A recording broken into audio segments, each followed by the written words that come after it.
Assalamualaikum warahmatullahi wabarakatuh. Perkenalkan, nama saya Nur Fitriatul Anisi dengan NIM 6120130628, kelas RA 15 Program Studi Manajemen.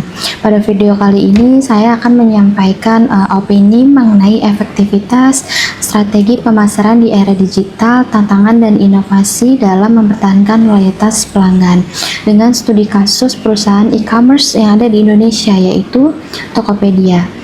Di era digital saat ini, perusahaan tidak hanya bersaing dalam kualitas produk, tetapi juga dalam bagaimana mereka membangun hubungan jangka panjang dengan pelanggan.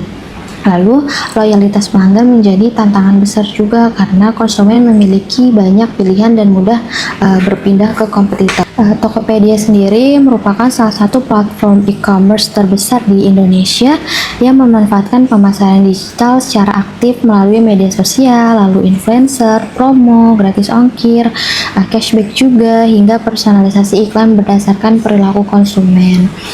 Strategi pemasaran digital di Tokopedia ini cukup efektif karena mampu menjangkau masyarakat luas dengan cepat dan biaya yang relatif efisien dibandingkan dengan pemasaran konvensional. Selain itu, Tokopedia juga sering menggunakan kampanye kreatif, misalnya seperti kolaborasi dengan artis atau event besar untuk meningkatkan engagement pelanggan. Namun, di tengah-tengah persaingan ketat dengan platform lain seperti misalnya Shopee atau Lazada, mempertahankan loyalitas pelanggan ini menjadi salah satu tantangan utamanya.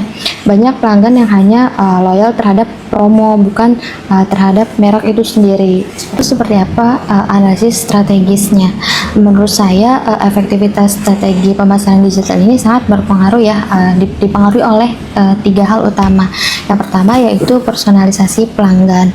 Jadi Tokopedia ini menggunakan data pengguna untuk memberikan rekomendasi produk yang sesuai dengan kebutuhan konsumen.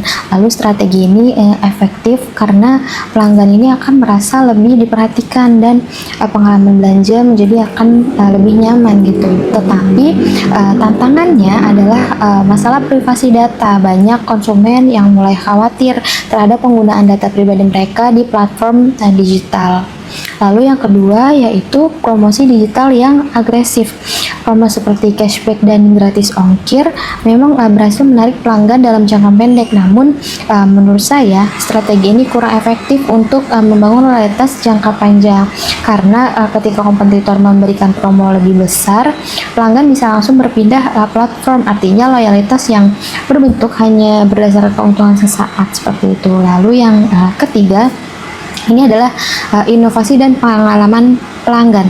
Salah satu inovasi yang cukup efektif adalah figur live shopping, ulasan produk, dan kemudahan pembayaran digital. Hal ini membuat pelanggan itu akan merasa lebih praktis dan juga nyaman. Di era digital sekarang, pengalaman pelanggan atau customer experience menjadi faktor yang penting. Pelanggan tidak hanya membeli produk, tapi juga mencari kenyamanan, lalu kecepatan, dan pelayanan yang baik. Lalu menurut opini saya, strategi pemasaran digital saat ini itu memang sangat efektif ya untuk meningkatkan penjualan dan memperluas pasar. Namun banyak juga perusahaan yang masih terlalu fokus pada promosi dibandingkan hubungan emosional dengan pelanggan. Menurut saya, loyalitas pelanggan di era digital ini tidak bisa hanya dibandingkan dengan diskon ataupun cashback seperti itu. Perusahaan juga harus bisa menciptakan nilai tambah seperti misalnya pelayanannya responsif, lalu transparansi, lalu pengalaman pengguna yang nyaman juga, dan juga komunikasi yang lebih personal. Lalu selain itu, inovasi harus terus dilakukan karena perilaku konsumen itu cepat berubah. Perusahaan yang tidak mampu beradaptasi dengan teknologi dan tren digital yang zaman sekarang itu akan sulit mempertahankan pelanggan gitu. Nah, saya juga berpendapat sih bahwa perusahaan perlu menjaga kepercayaan pelanggan, terutama terkait keamanan data ya, dan juga kualitas layanan, karena di era digital sekarang suatu pengalaman buruk itu bisa dengan cepat menyebar melalui media sosial dan akan merusak citra perusahaan tersebut. Jadi kesimpulannya adalah strategi pemasaran digital ini sangat efektif dalam menarik perhatian konsumen, tetapi mempertahankan loyalitas pelanggan itu membutuhkan lebih dari sekedar promosi aja. Ada juga harus kita berinovasi, lalu bagaimana pengalaman pelanggan tersebut ketika setelah membeli produk di platform tersebut, dan juga kepercayaan itu menjadi kunci utama keberhasilan perusahaan di era digital zaman sekarang. Baik, sekian opini dari saya. Terima kasih telah menyimak. Kurang lebihnya mohon maaf. Wassalamualaikum warahmatullahi wabarakatuh.